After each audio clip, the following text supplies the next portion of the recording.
Saber de hoje pela Rede Alesp, aqui em Sorocaba, na Biblioteca Municipal de Sorocaba, no Paço Municipal. Um local super agradável que funciona de segunda a sexta, das 9 da manhã às 5 da tarde. Você deve frequentar aqui esta biblioteca que conta aí com um acervo de mais de 40 mil volumes e uma fonoteca também de mais de 20 mil vinis. E hoje a participação especial neste Cultura e Saber é da escritora de Sorocaba, Maria Tereza Ferreira. Tudo bem, Maria Tereza? Tudo bem.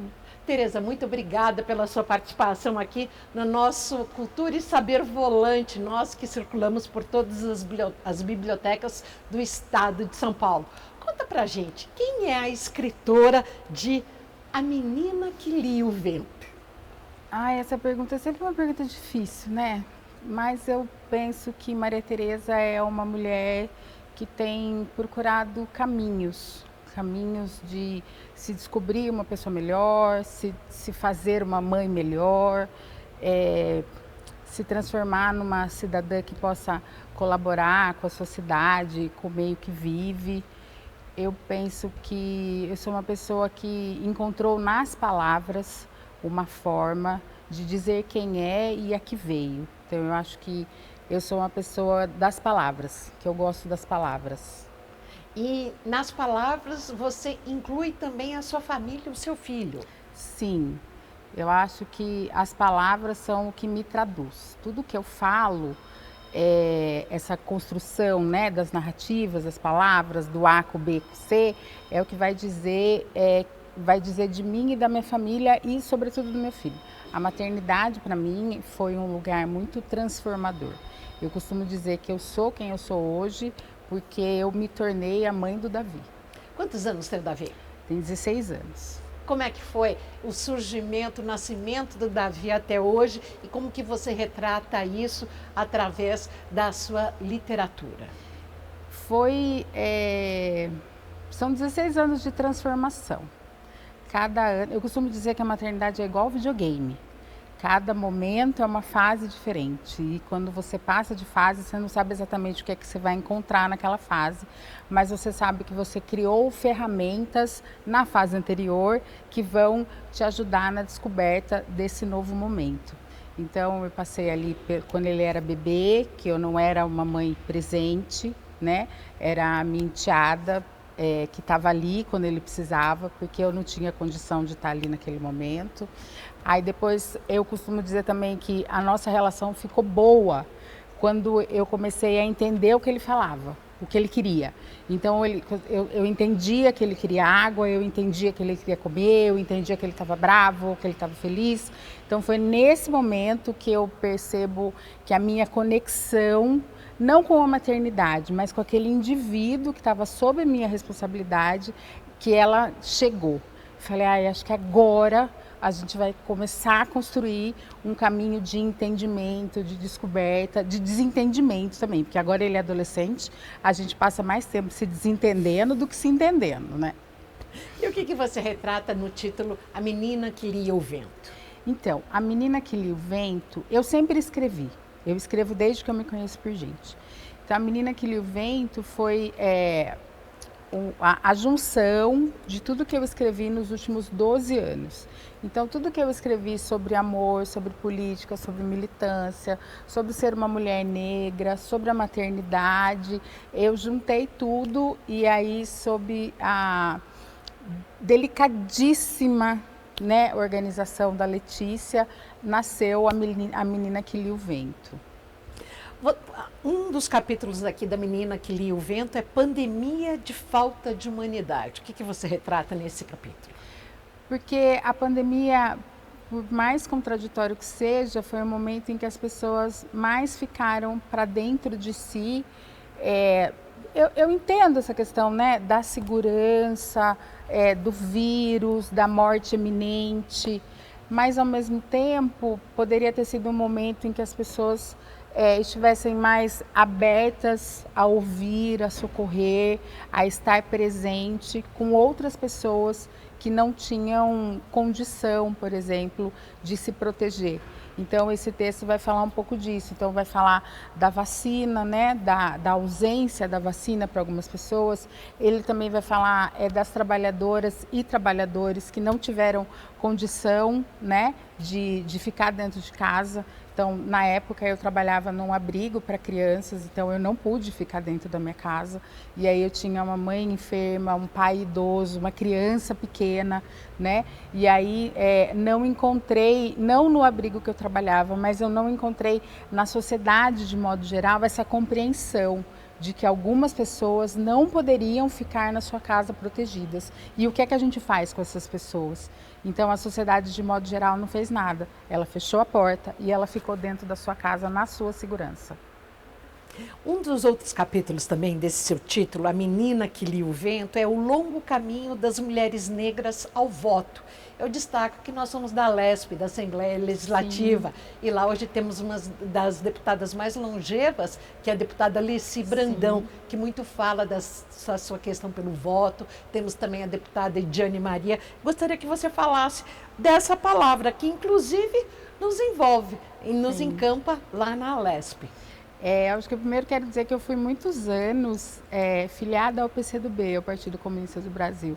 Eu fui... Partido da Leci. Partido da Leci, exatamente.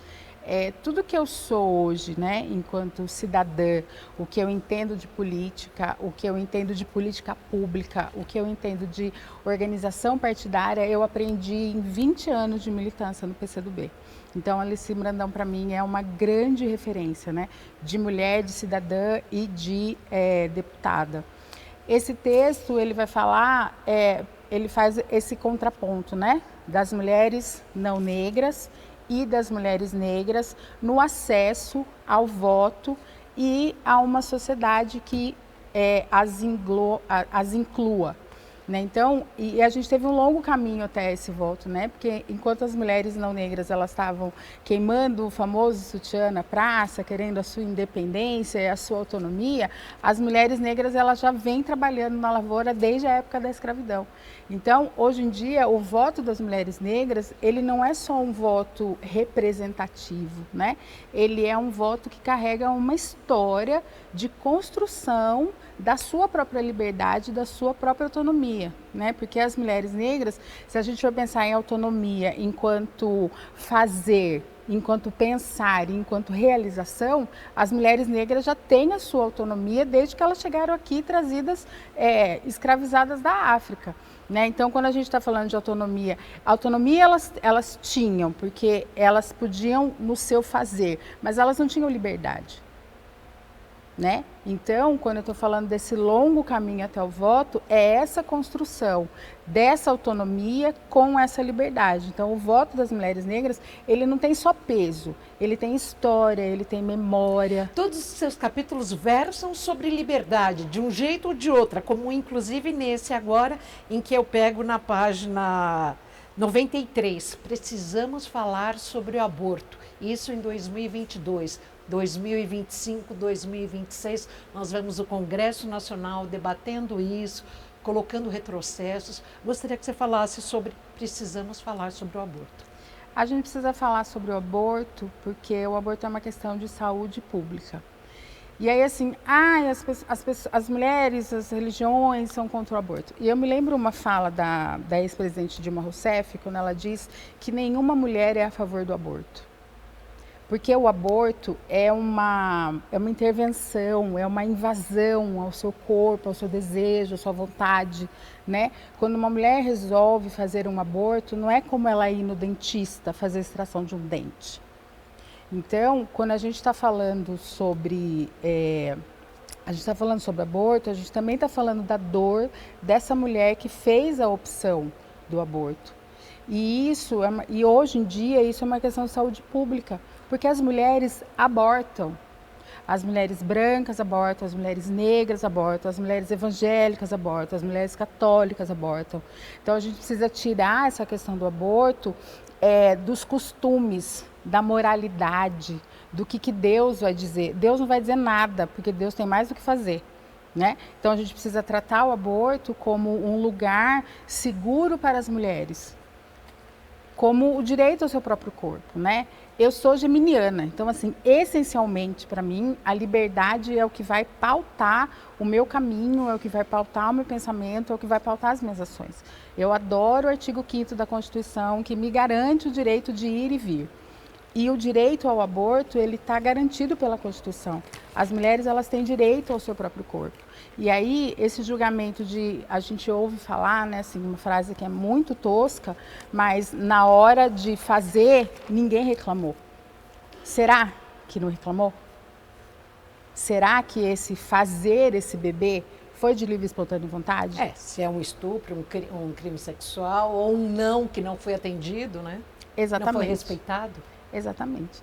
Então, quando a gente está falando de aborto, a gente não está falando só dessa intervenção, da retirada desse feto do útero dessa mulher. A gente está falando de um conjunto de situações que vão englobar, né, um conjunto de situações nas quais essa mulher está inserida. E ela precisa ter o direito de decidir sobre ter ou não ter essa criança.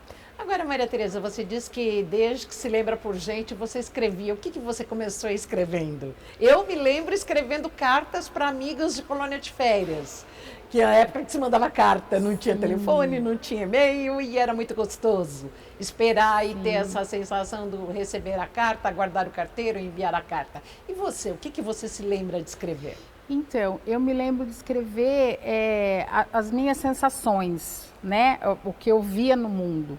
Eu me lembro de escrever o que eu via ali, brincando, do que acontecia comigo, de como as coisas iam me atravessando, de como é que eu ia sentindo o mundo, né? E as cartas, assim, um pouco depois, elas também fizeram parte da minha vida, porque eu sempre morei fora. A minha família é de São Paulo, mas meu pai foi gerente de banco muitos anos, então eu morei muito pelo interior de São Paulo. Então, aonde eu chegava, eu deixava gente. E aí, dessas gentes que eu deixava, eram as cartas que eu escrevia. Eu fui morar em Salvador, morei em Salvador muitos anos. Então, eu tenho uma amiga, Ana Carolina Gaioto, que foi quem escreveu A Orelha do Nozes. Carolina tem cartas minhas de quando eu estava em Salvador e Carolina estava aqui em Sorocaba, ou quando a Carolina morou em Paris, ou quando a Carolina estava morando em Paris. A minha mãe tem cartas minhas, a minha irmã tem cartas minhas. Então eu acho que a carta é uma memória que não se desgasta, que não se apaga. Inclusive, eu tenho até também experiências de tios centenários que faleceram, que as casas foram sendo desmanchadas e entre as memórias, as cartas que eram enviadas de pais para tios, de pais para avós. Isso é muito interessante, né? Você seguia a história através dessa forma. A minha mãe, ela fazia cartão de aniversário. Ela recortava letras das revistas, das figuras, e ela me mandava quando eu estava em Salvador ou quando eu estava morando em São Paulo e ela aqui em Sorocaba. Então, as cartas para mim, eu já falei isso, que eu vou escrever um livro de cartas, eu vou sair catando as cartas que eu já escrevi por aí para poder publicar um livro de cartas. Agora, Maria Tereza Ferreira, antes da gente falar do seu novo título, Nozes, eu gostaria que você falasse o que vem pela frente. O que vem pela frente? Nossa, que pergunta difícil. O que vem pela frente? O Davi crescendo. É isso que eu estou pensando aqui, né? Eu acho que assim, nesse momento que me vem pela frente é o campeonato no Chile, que ele foi selecionado para jogar em janeiro. Que foi um grande esforço. Nossa, né? Você fala emocionada. Porque foi um esforço. Campeonato do quê? Um campeonato de basquete, ele joga basquete.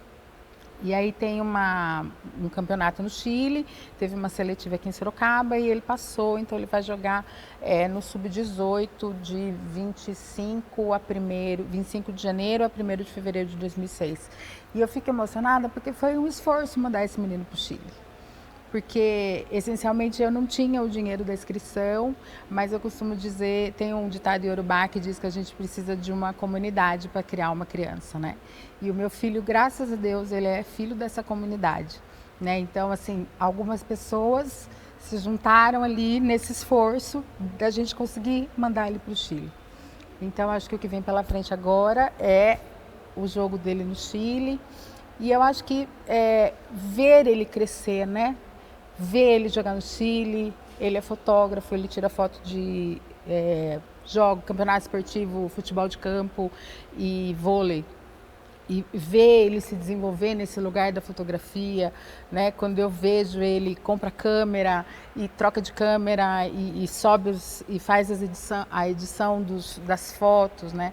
Eu acho que o que vem pela frente é um menino que está se tornando um homem, né? E o enredo para o novo livro?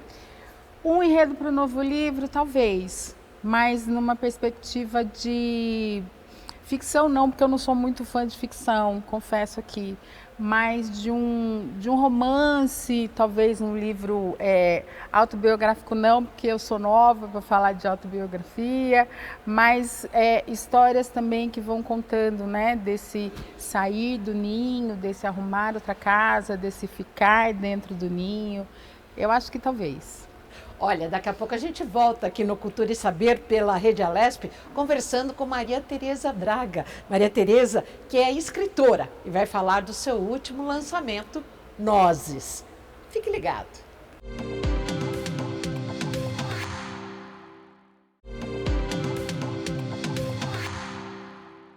Voltamos com esse segundo bloco do Cultura e Saber, hoje com Maria Tereza Braga, direto de Sorocaba. Maria Tereza, que percorreu o Brasil, filha de bancário, já morou em Salvador, inclusive acaba de lançar o livro Nozes. Ela que retrata neste livro a sua vida de uma pessoa que veio de Salvador para a região, uma região quente aqui do estado de São Paulo, região de Sorocaba. Conta pra gente como é que foi essa migração do Nordeste para o Sudeste. Foi uma migração difícil em todas as camadas. Por quê?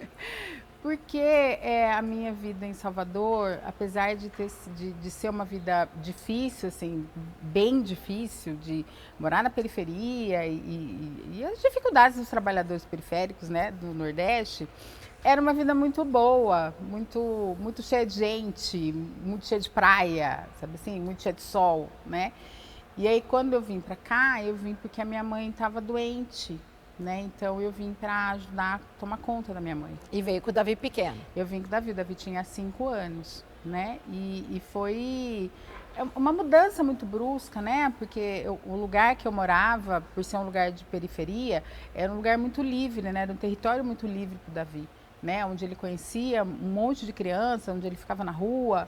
E aí quando a gente veio para cá, a nossa vida ficou mais reclusa, né? Porque a minha mãe morava ali na Vila Santana, numa travessa da Armelindo, que era trânsito, muito carro, então ele não podia sair na rua, então a nossa vida ficou mais reclusa, né? Então do ponto de vista da liberdade, a gente perdeu muito da nossa liberdade quando a gente veio para cá.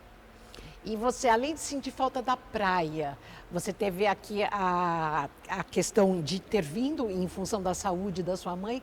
O que mais que você notou de diferença de lá para cá?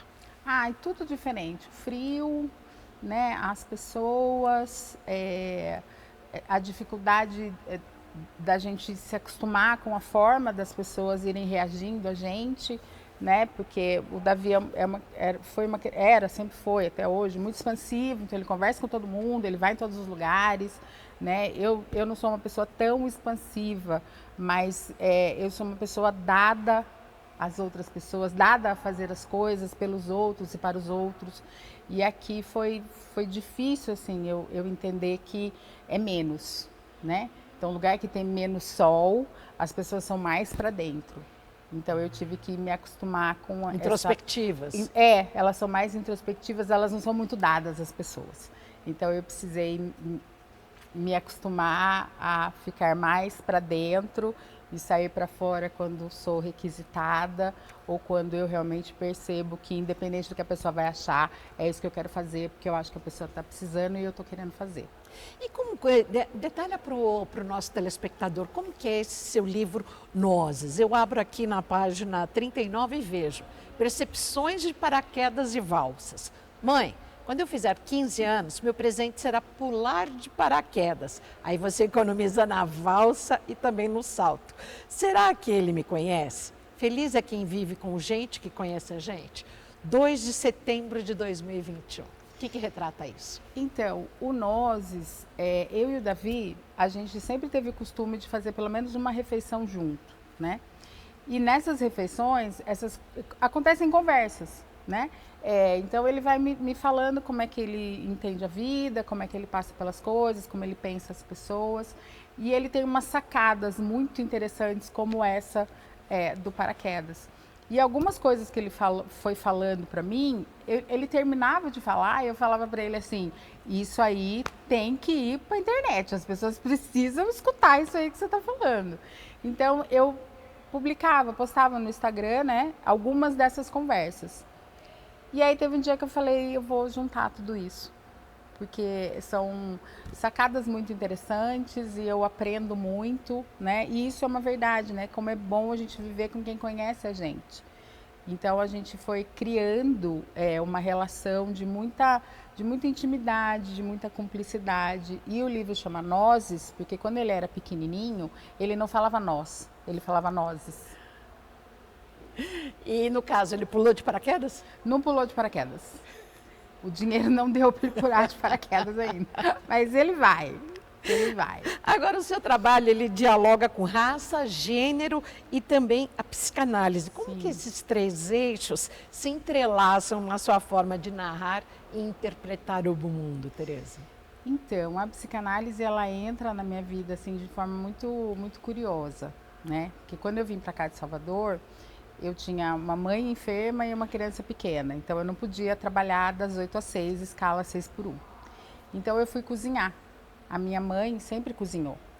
Então a gente foi vender os bolos de maçã da minha mãe num determinado centro espírita que ela trabalhava, que ela frequentou a mesma casa espírita por mais de 30 anos. E ali eu comecei a cozinhar bolo e sonho e torta e eu passei muitos anos cozinhando. E a minha irmã, ela dava aula num instituto de psicanálise em São Paulo, o Instituto Dalma. E ela me ligou um dia e falou, Tereza, o instituto tem umas bolsas para pessoas negras. Você não está interessada? Na hora eu falei, será? E aí, como eu sou uma pessoa que nunca fala não, eu falei, tá, vamos fazer então. E aí eu comecei a estudar e eu comecei a achar muito interessante, né? Entender como é que as pessoas vão construindo a sua subjetividade, como é que elas vão se construindo enquanto pessoa e o quanto gênero e raça está imbricado nisso, né? Então, mulheres negras constroem a sua subjetividade a partir de outros referenciais, diferente das mulheres não negras, né? E mulheres e homens nessa mesma perspectiva. E num determinado momento, eu peguei uma encomenda de empadas, que eu fazia com o pé nas costas, e eu no outro dia não levantei, de dor. Dor na perna, dor nos braços, dor nas costas, dor de cabeça, né? E eu não fiz nada de diferente. Eu fiz as empadas até de madrugada, fui dormir e como eu sempre fiz. E aí nesse dia eu falei, eu não posso cozinhar mais, porque meu corpo não aguenta. Porque cozinha, fogão, é um negócio pesado. Sim. E aí, conversando com a minha irmã de novo, ela falou assim pra mim, eu acho que tá na hora de você começar a atender. Falei, Camila, mas eu sou cozinheira, eu não sou psicanalista. Ela falou, tudo na vida é mudança. E aí, a partir daquele dia, eu falei, acho que tá na hora. E a emoção veio à tona. E aí eu comecei a atender. Comecei a atender uma... Você já tinha feito o curso? Eu já tinha feito o curso e eu estava naquele momento da supervisão, né? Onde a gente vai atender as pessoas que procuram o instituto. E aí eu comecei a atender nessas supervisões e aí eu comecei a descobrir que, cara, é isso que eu sei fazer. Sei fazer isso aqui. Eu sei escutar, né? Claro que guardadas as devidas proporções de que ninguém sabe nada. Mas assim, eu consigo escutar o que essa pessoa está falando e a gente consegue fazer essa roda girar, né? Então você me fala, eu escuto e eu devolvo para você um pouco mais organizadinho para você continuar mastigando aquilo que você vai trazendo para mim. E aí a psicanálise entra na minha vida nesse lugar. E acho que isso já tem 4 ou 5 anos, talvez 4 anos. Olha já. Que experiência, hein? Que experiência mais rica. E isso você consegue já trazer para os seus inscritos? Ainda não? Ainda não, porque eu acho que a experiência da clínica é uma experiência muito particular e muito individual. Então, cada pessoa vai me falar uma coisa e aí de cada pessoa eu recebo de um jeito, né? Então, assim, eu ainda não me sinto à vontade de colocar isso no papel, né? Eu não me sinto à vontade em falar sobre a história das pessoas. Talvez o que a história das pessoas me ensina. Talvez isso sim, mas não nesse momento ainda. Agora, Tereza, você participa também de coletivos e obras que destacam a escrita de mulheres negras brasileiras. Como é que você vê o cenário atual hoje da literatura negra no Brasil?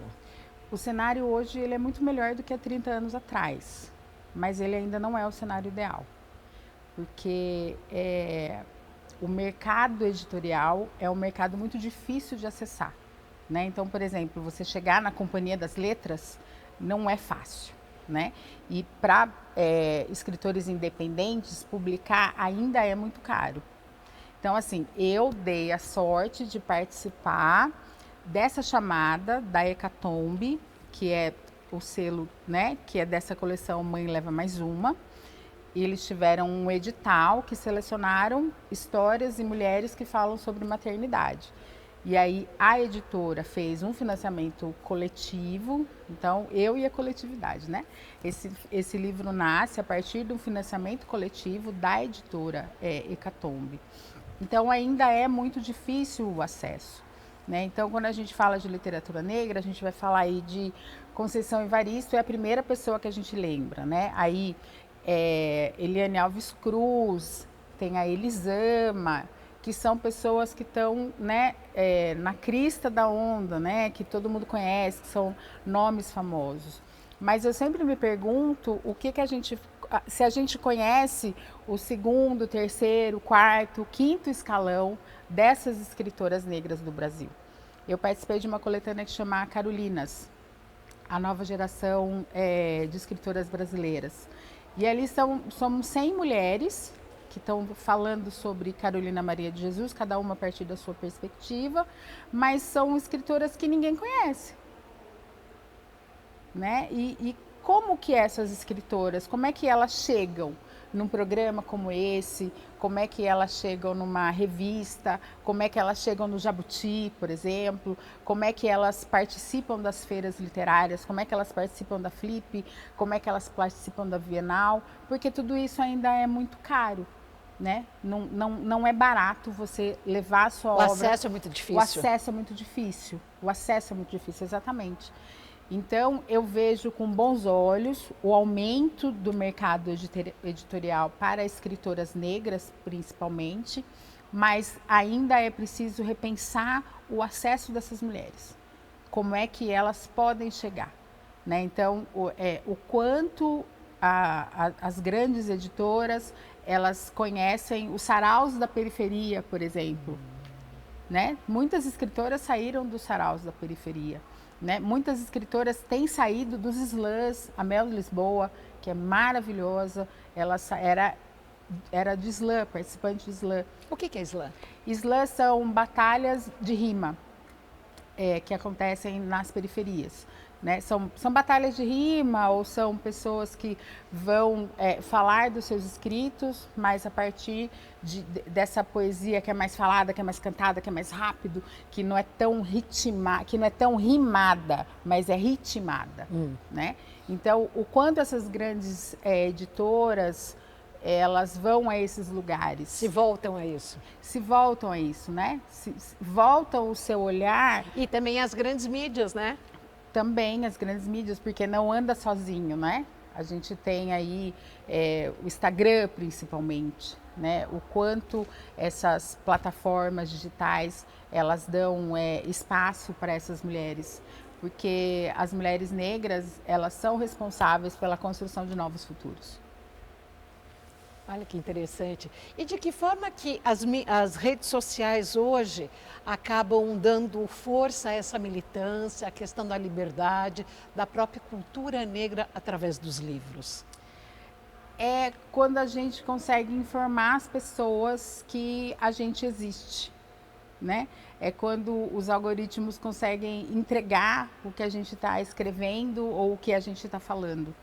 Porque ainda tem essa questão, não é uma coisa que eu entendo muito, assim, né? Essa questão dos algoritmos principalmente.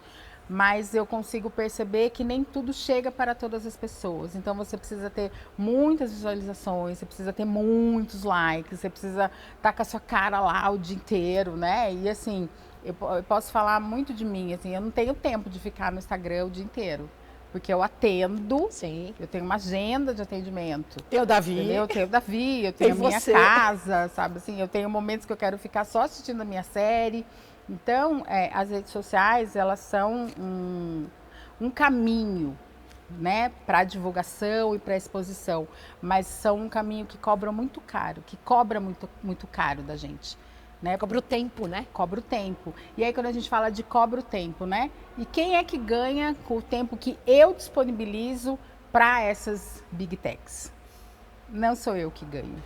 Né? Então existe uma balança que é muito injusta. E para janeiro, fevereiro, o que você tem para estar convidando o nosso público? Então, o ano que vem, aqui em Sorocaba, vai ter um festival literário, um festival de cultura literário para mulheres, né? Então, o Nozes vai estar lá também. Eu estou me organizando para ir para a Bienal e também estou me organizando para ir para a Flip, né? Em Paraty. E aí, entre uma coisa e outra, quem quiser o livro pode comprar no perfil da Hecatombe, que é a editora, ou no meu perfil lá no Instagram. Então, para 2026, você estará na Bienal e também na Flip, em Paraty. Que o universo todo diga amém e que eu consiga participar desses espaços, porque são espaços de visibilidade, são espaços importantes do meu corpo ocupar, enquanto uma mulher negra. Muito obrigada pela sua participação, por esse bate-papo aqui no Cultura e Saber. Obrigada. Hoje nós conversamos com Maria Tereza Ferreira, que está lançando Nozes, que você pode encontrar, e segundo ela, se Deus quiser, agora em 2026 também, na Bienal e na Flip em Paraty. Cultura e Saber pela Rede Alesp, direto aqui da Biblioteca Municipal de Sorocaba. Uma biblioteca riquíssima, com mais de 40 mil volumes em seu acervo, 20 mil discos de vinil na sua fonoteca e também com toda uma área verde no entorno aqui, utilizada pelas pessoas, pelos moradores de Sorocaba para praticar exercício. Muito obrigada pela sua audiência.